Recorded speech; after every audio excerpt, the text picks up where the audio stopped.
السلام علیکم ناظرین، یہ لاہور ٹی وی ہے اور پروگرام ہے تھنک ٹینک پاکستان. میں فرحت عباس شاہ آپ کی خدمت میں حاضر ہوں. جیسا کہ آپ کو پتہ ہے، یا خاص طور پہ وہ ناظرین جو پہلے سے یہ پروگرام دیکھ رہے ہیں، کہ ہم اس میں صاحب بصیرت لوگوں کو انوائٹ کرتے ہیں اور ہماری خواہش یہ ہوتی ہے کہ ہم ان سے ایسا کچھ جانیں جو ہمارے ملک کے لیے مثبت ثابت ہو، ہم اس سے فائدہ اٹھا سکیں اور ایک ڈائریکشن حاصل کریں.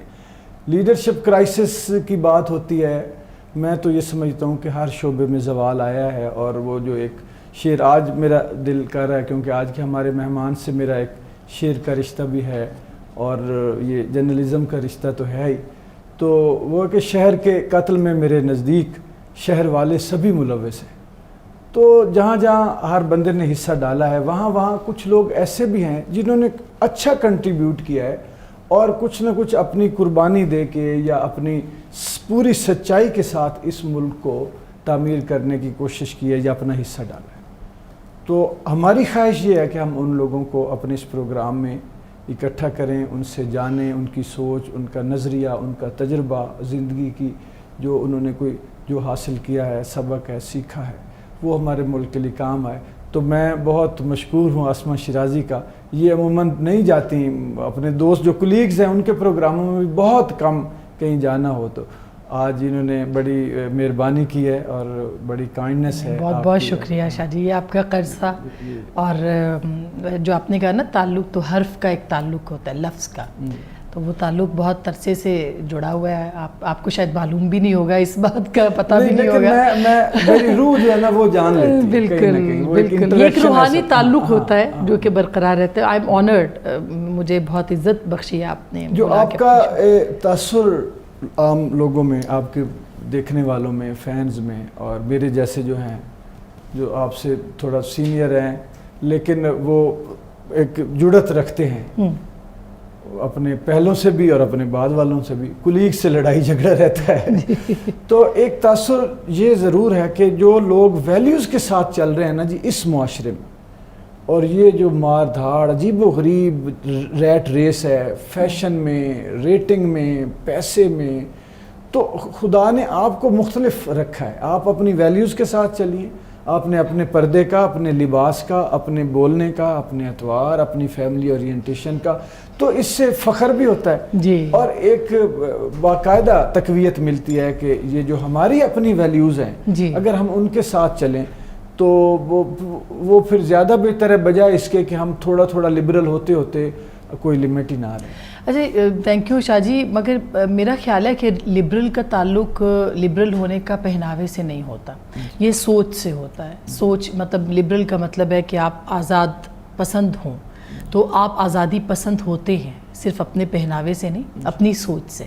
تو اس حد تک تو میں بہت لبرل ہوں. لیکن یہ آپ نے جو کہا کہ روایت اور قدریں، تو میرا خیال ہے کہ ماں کی جو تربیت ہوتی ہے وہ سب سے زیادہ امپورٹنٹ ہوتی ہے. میں جب شروع میں آئی تو میں زیادہ ٹائٹ حجاب کرتی تھی، باقاعدہ حجاب کرتی تھی. پھر میں نے بھی دوپٹہ لیا، یہ شادی کے بعد میں نے دوپٹہ اس طرح سے اوڑھنا شروع کیا.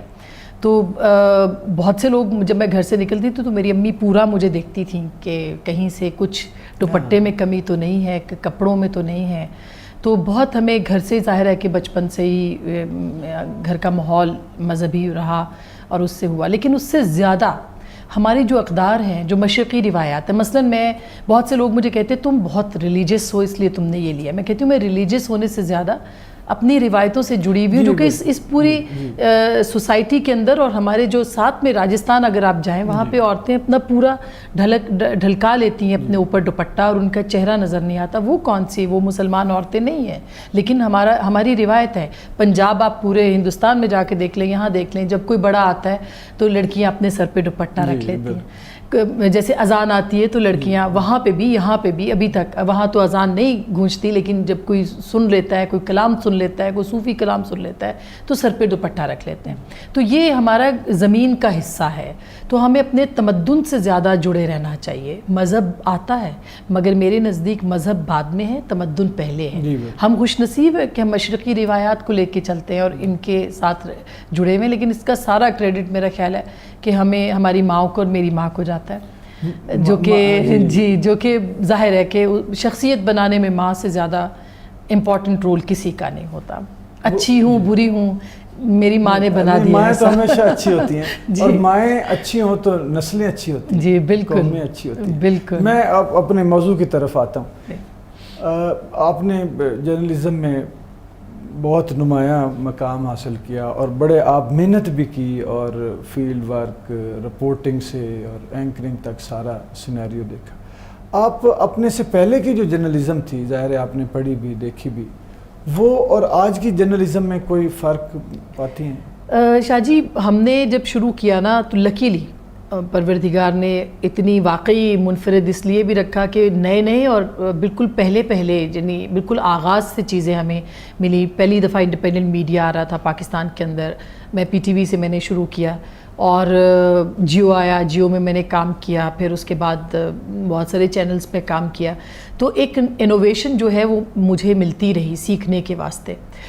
ٹی وی بھی نیا تھا, اس کے بعد جب جیو آیا وہ بھی نیا تھا, اس کے بعد جتنے چینلز, تو بالکل ایک پہلی خاتون کے طور پہ جو کہ پولیٹیکل کورسپونڈنٹ انڈیپینڈنٹ میڈیا کے اندر, پھر پہلی پارلیمنٹ کورسپونڈنٹ کے طور پہ, اور parliament gallery host and first talk show female talk show host میں, پھر فرسٹ وار کورسپونڈنٹ, پھر یعنی میں فرسٹ اس لیے ہوں کہ مجھے وہ چیزیں ہی نئی تھیں جس میں کہ ہمیں موقع ملا. اور اگر ہم سے پہلے کے لوگ ٹی وی میں آ رہے ہوتے, جو کہ مردوں میں نام ہے, پی ٹی وی کے بہت سے لوگ کام کرتے تھے, خواتین میں بھی تھیں بہت سی, لیکن ان کو مخصوص رپورٹنگ کے طور پہ لگا دیا جاتا تھا, ان کو انڈیپینڈنٹ رپورٹنگ نہیں دی جاتی تھی, ایک پیور جرنلسٹ کے طور پہ کام نہیں کیا جاتا تھا. سو ٹی وی یا الیکٹرانک جرنلزم جو ہے یا ٹی وی جرنلسٹ کے طور پہ ہم سے پہلے ذرا کم پاکستان کے اندر اگزامپلس تھیں, لیکن دنیا میں تھی. جیسے ساتھ میں ہندوستان میں برکھا دت تھیں, جیسے امریکہ میں کرسٹینا مانپور تھیں, انہوں نے وار کورسپونڈنٹ کے طور پہ بڑی شہرت ان کو ملی. تو یہ لوگ بھی جب ہمیں پتہ چلا, جب ہم تھوڑے سے ہم نے رپورٹنگ کرنا شروع کر دی, تو ظاہر ہے کہ جو مجھ سے پہلے کے جرنلسٹ تھے وہ قلم سے جڑے ہوئے تھے زیادہ, ہم کیمرے سے جڑ گئے. تو وہ آنکھ اور وہ جو ہاتھ کا ایک تھا فن, اس میں ایک تھوڑی سی اس کا ڈفرینس ہونا شروع ہو گیا.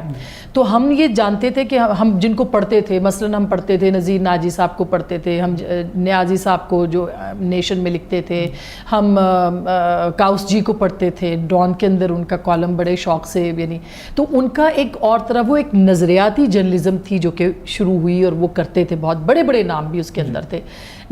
ہم جب آئے تو یہ ایونٹ ریلیٹڈ زیادہ ہو گئے, اس میں پھر نظریات, پھر ہمیں موقع ایسے ملے جس میں ہم نے اپنے نظریات کو بھی پرورش دی, یعنی پرو ڈیموکریسی ہو جانا, پرو کانسٹیٹیوشنلزم ہونا, اینٹی ٹیررسٹ ہو جانا, ٹیررزم ہونا, یعنی یہ وزڈم تھی جو کہ ہمارے سینئر سے ہمیں ملی اور ہم نے اس کو فالو کرنا شروع کیا. سو وہ قلم سے کیمرے تک کا جو سفر ہے, تھوڑا سا میں نے بھی کام کیا ایک اخبار میں تھوڑے عرصہ, لیکن میں خود کو ٹی وی جرنلسٹ کے طور پہ ہی زیادہ لوگوں کو بتاتی ہوں, کیونکہ اخبار میں نے سبنگ بھی کی, میں ایک میگزین کے لیے لکھتی بھی تھی, میں ریڈیو پروگرامز بھی کرتی تھی, سارا کچھ وہ تھا, تو بولنے اور اس کے ساتھ تعلق تھا.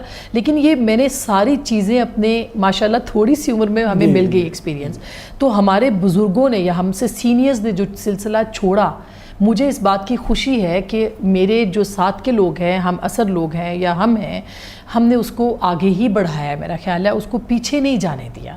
اس پہ تنقید ہو سکتی ہے, لیکن میں کہہ سکتی ہوں کہ بہت سے میرے ہم اثر لوگ ہیں, مطلب میرے سے سینئر حامد میر صاحب ہو گئے, اور لوگ ہیں, بہت سارے اور نام ہیں جو کہ اس کے قلم کے بعد کیمرے سے جڑے, لیکن انہوں نے اس کو اور زیادہ پرورش دی. تو چیزیں چلتی رہتی ہیں آہستہ آہستہ کر کے, اور بعض جگہ پہ بڑا کھل کے رول بھی آیا, بڑا پازیٹیو اب جرنلسٹ کی طرف سے, برادری کی طرف سے آیا ملک کے لیے. بعض کلیئر کٹ, ایک جیسے ٹیررزم ہے, کلیئر کٹ پالیسی آئی کہ جی ہم نے اس کے خلاف بولنا, کھڑے ہونا ہے. بالکل. ایک تھوڑا سا ایک سوال پیدا ہوتا ہے کہ نظریاتی سیاست بھی کمزور ہو گئی کہیں جا کے, اور ایک بنیادی جو مسلم لیگ نون, پیپلز پارٹی, جماعت اسلامی, اور یہ کچھ نظریاتی تھوڑا جو اختلاف تھا ان میں, وہ لگا کہ کہیں پیچھے رہ گئے. اور دوسرا الیکٹرانک میڈیا کی وجہ سے کچھ جو ہے کنفیوژن بھی پیدا ہوتے رہے, ساتھ چیزیں کنفیوز ہوتی رہی, کوئی کلیئرٹی نہ آ سکی. یہ آپ کو فیل ہوا یا آپ سمجھتی ہیں کہ نہیں؟ یہ دیکھیے میرا خیال ہے کہ چونکہ ہم ابھی تک ایولیوشن کے اس سے پروسیس سے ارتقائی عمل سے گزر رہے ہیں اور ہمیں اس پہ بہت وقت لگے گا. 10 12 سال 15 سال مطلب ٹی وی کو, انڈیپینڈنٹ میڈیا کو, ٹیلی ویژن کے حساب سے 15 16 سال ہوئے ہیں. تو یہ بہت کم وقت ہے, یہ بہت زیادہ وقت نہیں ہے. ابھی تک اگر آپ اپنے ہم یورپ میں یا مغرب میں یا جو ڈیولپڈ کنٹریز ہیں ان کے میڈیا کو دیکھتے ہیں تو مجھے اپنا میڈیا ان سے بہت بہتر بھی لگتا ہے کبھی کبھی, کیونکہ یہ جو نظریاتی آپ نے بات کی, ہمیں ملا ایسا ماحول کہ ہم فائٹ کریں. یہ ہندوستان میں بھی صحافیوں کو نہیں ملا جو کہ علمبردار ہیں اپنے تئیں بہت بڑے کہ وہ آزادی صحافت کے, اور یہ بہت سے اور ملک بھی, یہ ان کو ماحول نہیں ملا. پاکستان میں لوگوں کو یہ ماحول ملا کہ مارشل لاؤں کے دوران صحافیوں نے ایک نظریاتی جو صحافت ہے وہ کی اور کانسٹیٹیوشنلزم جو ہے اس کا پرچار کیا. تو یہ اچھا آپ کہہ رہے ہیں نا سیاست میں بھی اب تو نظریات نہیں رہے, بالکل آپ کی بات درست ہے کہ کسی حد تک سیاست اور صحافت میں گزرے وقت کے ساتھ کمی آئی ہے, بہت کمی آئی ہے. ہماری کیا خوش نصیبی تھی کہ جناب مشرف نے یہ سارے انڈیپینڈنٹ میڈیا کو لائے, چینلز لائے, لیکن جناب مشرف کے ہی خلاف انڈیپینڈنٹ میڈیا جو ہے وہ کام ان کے, کیونکہ کانسٹیٹیوشنلزم کی بات تھی نا, اس کے خلاف ان کے خلاف جدوجہد کر رہا تھا. ہماری خوش نصیبی یہ تھی کہ ہم نے جب جوائن کیا الیکٹرانک میڈیا تو ہمیں نوابزادہ نصر اللہ خان ملے. مطلب میں نے تقریباً کوئی 3 سال ان کو کور کیا, 2002 سے لے کے 2004 میں ان کی ڈیتھ ہوتی ہے, 2004 تک آلموسٹ میں نے ان کو کور کیا نوابزادہ صاحب کو. تو ان کو ہم دیکھتے تھے گھنٹوں, ہم جب پریس کانفرنس میں جاتے تھے تو اس کے بعد وہ بیٹھے رہتے تھے اور وہ ہم سے باتیں کرتے تھے.